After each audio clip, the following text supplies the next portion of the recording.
Alert છેક કચ્છ સુધી પહોંચી ચૂક્યું છે। જે કચ્છની અંદર અત્યાર સુધી વરસાદનું એક ટીપું નહોતું પડ્યું, એ કચ્છની અંદર હવે એલર્ટ આપવામાં આવ્યું છે। કચ્છવાસીઓ જે વરસાદની રાહ જોઈ રહ્યા હતા તેમની આતુરતાનો અંત તો છે, પરંતુ એ રેડ એલર્ટ આપતાની સાથે સંકટ પણ છે। આ સાથે જ ગુજરાતના 8 જેટલા અન્ય જિલ્લાઓની અંદર પણ ઓરેન્જ એલર્ટની સ્થિતિ આપવામાં આવી છે, જેમાં અમદાવાદ, સુરેન્દ્રનગર, જામનગર, રાજકોટ સહિતના જિલ્લાઓનો સમાવેશ કરવામાં આવી રહ્યો છે। હવામાન વિભાગની સાથે તંત્ર પણ સ્ટેન્ડ બાય છે, એલર્ટ મોડ ઉપર રાખવામાં આવ્યા છે। આગામી સમયમાં પરિસ્થિતિ વધુ વણસે તેવી સ્થિતિ હાલ તો દેખાઈ રહી છે। આ જ પ્રકારની સ્થિતિ હજુ પણ 48 કલાક જોવા મળે તેવા અણસારે સ્કાયમેટ અને વિન્ડીના મોડલની અંદર પણ દેખાડવામાં આવી રહ્યા છે।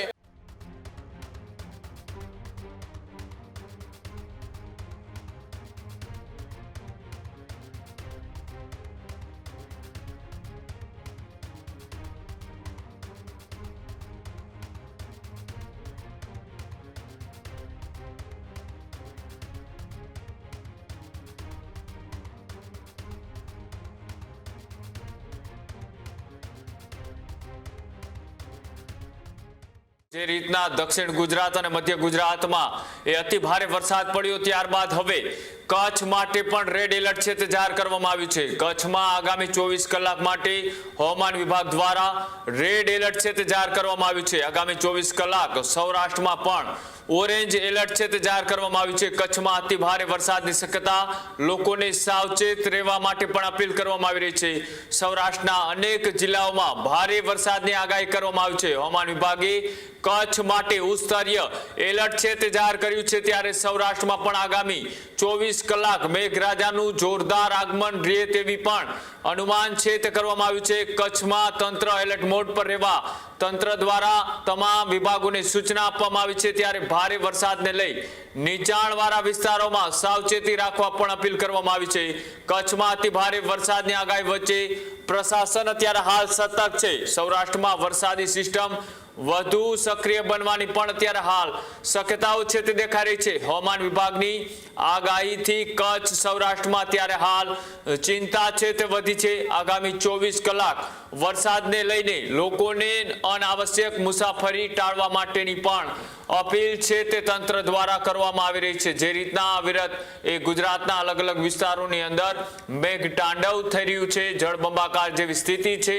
અમદાવાદ, નવસારી, વલસાડ, બનાસકાંઠા સહિતના જે વિસ્તારો છે તેમાં 2 દિવસથી આ અવિરત વરસાદ વરસી રહ્યો છે। હવે સૌરાષ્ટ્ર અને કચ્છને મેઘરાજા ધમરોળશે। પ્રદીપ મારી સાથે જોડાયેલા છે। પ્રદીપ, જે રીતના હવામાન વિભાગ દ્વારા મેપ જાહેર કરવામાં આવ્યો છે તેમાં ગુજરાતના જે સરહદી વિસ્તારો છે તેમાં અતિ ભારે વરસાદને લઈ રેડ એલર્ટ છે તે જાહેર કરવામાં આવ્યું છે।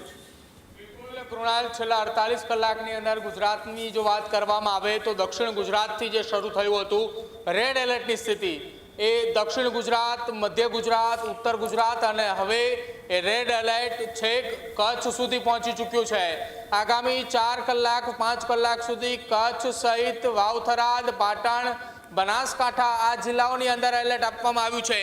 જે કચ્છની અંદર અત્યાર સુધી વરસાદનું એક ટીપું નહોતું પડ્યું, એ કચ્છની અંદર હવે એલર્ટ આપવામાં આવ્યું છે। કચ્છવાસીઓ જે વરસાદની રાહ જોઈ રહ્યા હતા તેમની આતુરતાનો અંત તો છે, પરંતુ એ રેડ એલર્ટ આપતાની સાથે સંકટ પણ છે, કેમ કે અમદાવાદથી કચ્છ તરફ જવાના રસ્તા ઉપર 2 જગ્યા ઉપર રોડ બંધ કરી દેવામાં આવ્યા છે।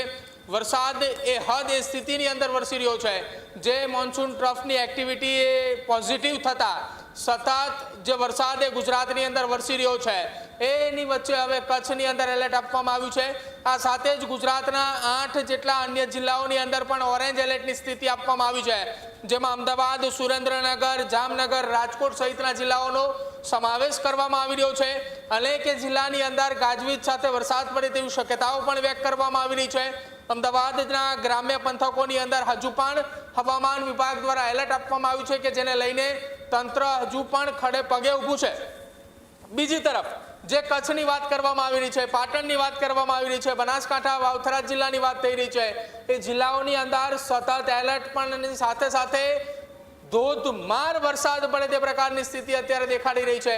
આગામી 3-4 કલાક સુધી હજુ પણ આ જ પ્રકારની સ્થિતિ આ જિલ્લાઓની અંદર રહે તેવી શક્યતા છે। હવામાન વિભાગની સાથે તંત્ર પણ સ્ટેન્ડ બાય છે, એલર્ટ મોડ ઉપર રાખવામાં આવ્યા છે. આગામી સમયમાં પરિસ્થિતિ વધુ વણસે તેવી સ્થિતિ હાલ તો દેખાઈ રહી છે. આ જ પ્રકારની સ્થિતિ હજુ પણ 48 કલાક જોવા મળે તેવા અણસારે સ્કાયમેટ અને વિન્ડીના મોડલની અંદર પણ દેખાડવામાં આવી રહ્યા છે.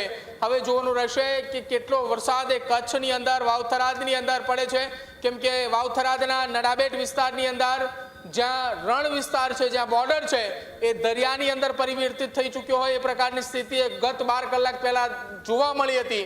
હજુ પણ તેના કરતાં પણ વધારે પરિસ્થિતિ વણશે તેવી સ્થિતિ ગુજરાતની હાલ દેખાઈ રહી છે. કૃણાલ, જી બિલકુલ, આભાર જોડવા બદલ, માહિતી આપવા બદલ. તો સૌરાષ્ટ્રના અને ખાસ કરીને કચ્છના જે સરહદી વિસ્તારો છે, જે આજુબાજુના જે તમામ વિસ્તારો છે, ત્યાં રેડ એલર્ટ જાહેર કરવામાં આવ્યું છે. જે દક્ષિણ ગુજરાત અને મધ્ય ગુજરાતની પરિસ્થિતિ થઈ હતી એ જ પરિસ્થિતિ હવે કચ્છ, બનાસકાંઠા, પાટણ અને વાવ થરાદની થાય તેવા સ્પષ્ટ સંકેતના કારણે, હવામાન વિભાગની આગાહીના કારણે તંત્ર અત્યારે હાલ એલર્ટ મોડ ઉપર છે. લોકોને અનાવશ્યક મુસાફરી ટાળવા માટેની પણ અપીલ છે તે તંત્ર દ્વારા કરવામાં આવી રહી છે. ખેડૂત ભાઈઓ છે ખેતરમાં ડ્રોન ઉડાવતા હોય છે ત્યારે આપણે એક પ્રશ્ન સતાવતો હોય છે કે જે આપણે અત્યાર સુધી જીપીએસ ટેકનોલોજી વાળા ડ્રોન વાપર્યા છે, જેથી કરીને મોબાઈલ ટાવર છે અથવા તો હાઈ ટેન્શન લાઈન પસાર થતી હોય, કોઈ વૃક્ષો હોય, ત્યારે જે જીપીએસ ટેકનોલોજી વાળા ડ્રોન છે એમાં ટકરાય અને ટ્રેસ થાય છે.